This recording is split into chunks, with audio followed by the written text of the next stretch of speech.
नमस्कार, मैं हूं नीलू। नमस्कार, मैं हूं आपके साथ मयंक। देखिए, इस वक्त एक बहुत बड़ी खबर आ रही है।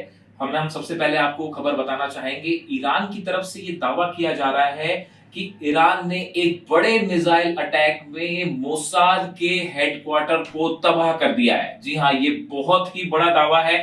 खुफिया एजेंसी है इसराइल की मोसाद। बताया जा रहा है कि इसके हेडक्वार्टर पर हमला किया गया है।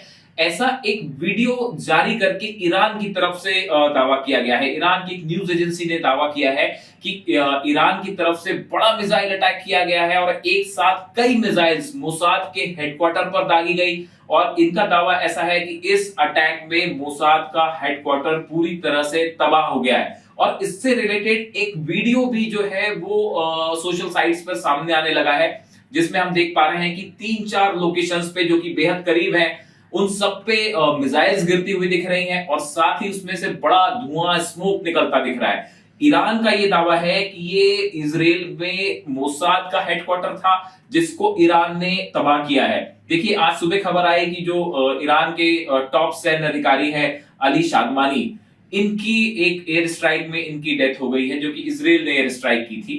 ये खबर कंफर्म भी की गई और इसका फौरन बदला ईरान की तरफ से लिया गया।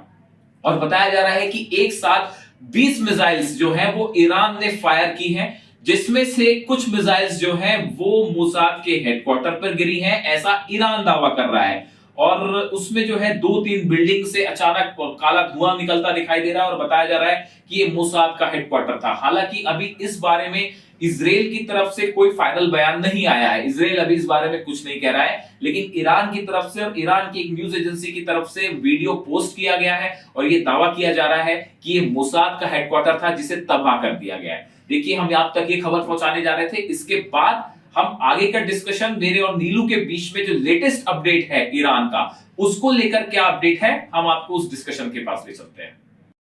बड़ी खबर आई है कि ईरान की तरफ से फिर बड़ा हमला हुआ है इसराइल पर और इसराइल के ऊपर कई सारी मिसाइल्स, बैलिस्टिक्स मिसाइल्स एक साथ फायर की गई हैं। ये खबर अभी अभी की है। इससे अभी इसराइल में कितना नुकसान हुआ है उसकी जब खबरें सामने आएंगी तो हम आप तक अपडेट लाएंगे। अब देखिए, ये जो चर्चा हो रही है जिसकी बहुत ज़्यादा कि क्या ट्रंप कोई बड़ा फैसला लेने वाले हैं ईरान और इसराइल के युद्ध के बीच में। देखिए, एक बड़ी खबर निकल के आई है, सोशल मीडिया में इसकी चर्चा हो रही है। हालांकि ये अभी किसी भी सूत्र से हम इसको कंफर्म नहीं कर सकते, लेकिन इसकी सिर्फ चर्चा ही है। अभी ऐसा माना जा रहा है कि अब ट्रंप और अमेरिका, उनके जो स्पेशल एनवॉय हैं स्टीव विटकॉफ, जिनके साथ जो ईरान के साथ चर्चा कर रहे थे न्यूक्लियर टॉक्स को लेके, वो या फिर उपराष्ट्रपति जेडी वेंस, ये दो में से कोई एक ईरान जा सकता है। ये अपने आप में बहुत बड़ी खबर है। देखिए, अगर अभी, हालांकि ये कोई पुख्ता खबर नहीं है, ये कुछ न्यूज़ एजेंसीज में इस तरह की खबर है और सोशल मीडिया में इसकी चर्चा है कि ट्रंप जो है वो अपने एनवॉय स्टीव विटकॉफ, जो उनके दोस्त भी हैं, उनको या फिर जेडी वेंस को, जो उपराष्ट्रपति हैं, इनको ईरान भेज सकते हैं और किसी पुख्ता सीज फायर की दिशा में बात हो सकती है।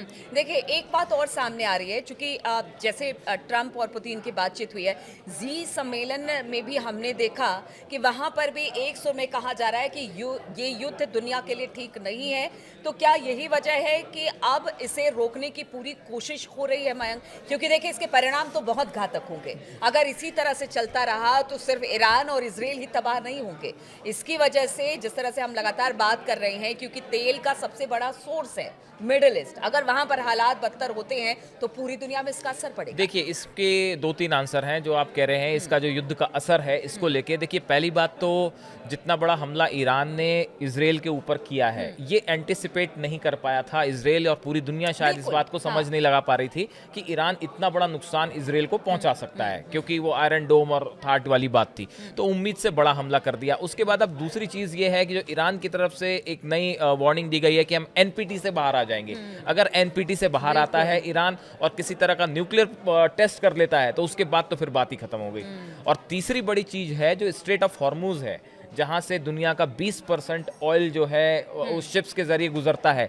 अगर उस पर ईरान प्रतिबंध लगा देता है, उसको बैन कर देता है, उस पर रोक लगा देता है, तो ये पूरी दुनिया की में ऑयल सप्लाई को बहुत बड़े स्तर पे प्रभावित करेगा। यही नहीं, अगर परमाणु ठिकाने को इसराइल में भी या ईरान में भी अगर निशाना बनाया जा रहा है, तो ये भी अगर अगर युद्ध आगे बढ़ता है और अगर परमाणु कार्यक्रम को नेतन्याहू खत्म करने की जिस तरह से बात करते हैं, अगर उस पर लगातार हमले होते तो उसके भी गंभीर परिणाम है। देखिए, इसी बीच में जो है चीन की तरफ से एक बड़ा बयान आया है। चीन का ये कहना है कि इस युद्ध को आगे बढ़ाने के लिए अमेरिका जिम्मेदार है, इस तरह की बात आई है।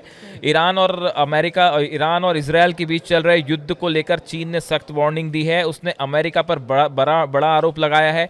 चीन का कहना है कि अमेरिका ही युद्ध का जिम्मेदार है। देखिए, कल ट्रंप ने जिस तरह से बयान दिया था कि तेहरान फौरन खाली कर दीजिए, तो उसके बाद चीन का ये कहना है, चीन के जो प्रवक्ता हैं उनका ये कहना है कि इस तरह के जो बयान है वो इस युद्ध की चिंगारी को और बढ़ा रहे हैं, ये इसको रोकने का काम नहीं कर रहे। क्योंकि इससे पहले भी एक दबाव की कोशिश हमने गजा में भी देखी थी, वहां पर शहर बसाने के लिए फिलिस्तीनियों को वहां से खाली कराने के बाद फिर परमाणु समझौते को लेकर एक तरह से प्रेशर देने की बात ईरान पर, और अब ये तीसरी बात तेहरान खाली। देखिए, इसी बीच एक बड़ी खबर ये भी है कि ईरान के जो टॉप जनरल हैं, मेजर जनरल अली शादमानी, इनकी एक हवाई हमले में मौत हो गई है। ये इजराइल के अटैक में इनकी डेथ हो गई है। ये हाल ही में इनको जो है वो अपॉइंट किया गया था।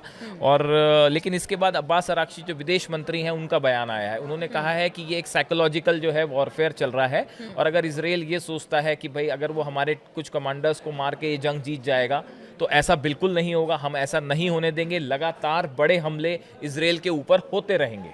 ये विदेश मंत्री अब्बास अराक्ची का बयान है कि अगर कुछ टॉप कमांडर्स हमारे उनकी शहादत होती है तो इसका मतलब ये नहीं है कि हम जो है वो युद्ध रुक मतलब जाएगा। एक तरह से कह लीजिए ईरान ने अब आर पार का मन बना लिया है कि या तो रहेंगे, मतलब हमने पहले भी बात की थी कि या तो मरेंगे या तो मारेंगे वाला हिसाब किताब। अब देखिए, ये जो हमले हो रहे हैं ईरान के, अगर आप पिछले 48 घंटे देखें तो इजराइल में तमरा में, हाइफा में, पेताह तिकवा, रामत गान, जाफा, बतियाम, रिशोन लेजियान और तेल अवीव, जेरूशलम, ये लगातार यहाँ पे ईरान की मिसाइल्स गिर रही हैं, और ये बहुत ही बड़े स्तर पे हमला है। उसके बाद अभी जो लेटेस्ट हमला बताया जा रहा है वो इजराइल का हर्जिलिया इलाका है, जहाँ पे एक 8 मंजिला इमारत जो है पूरी तरह सीधा मिसाइल ने उसको हिट किया और वो पूरी तरह से तबाह हो गई। तो देखिए, ईरान की तरफ से तो लगातार हमले हो ही रहे हैं। इसी बीच में IRGC जो ईरान की सेना है, रेवोल्यूशनरी गार्ड्स, इनकी तरफ से एक बड़ी वार्निंग आई है कि ये जो हमले हो रहे हैं ये अभी छोटे हमले हैं, और अभी एक इजराइल के ऊपर बहुत बड़ा हमला बाकी है, और ये इतने बड़े स्केल पे हमला होगा जो शायद इजराइल की धरती पे पहले कभी नहीं हुआ। तो देखिए स्थिति क्या है। कोशिश यही की जा रही कि इस युद्ध को यहीं पर रोका जाए, यहीं पर खत्म किया जाए, या युद्ध विराम की स्थिति बनाई जाए। लेकिन क्या ऐसा लगता है आने वाले दिनों में होगा? क्योंकि ईरान ने भी अब ठान लिया है कि अगर इजराइल ने पहले हमला किया है तो उसका करारा जवाब वो देगा। लेकिन देखिए, ये पूरी दुनिया के लिए युद्ध बहुत ज़्यादा खतरा बनता चला जा रहा है। इसलिए पूरी दुनिया और तमाम मुल्क यही चाहते हैं कि इस युद्ध को यहीं पर रोका जाए, खत्म किया जाए। आगे इस पर क्या अपडेट है, लगातार इसकी जानकारी हम आप तक पहुंचाते रहेंगे। फिलहाल बहुत बहुत शुक्रिया हमारे साथ जुड़ने के लिए।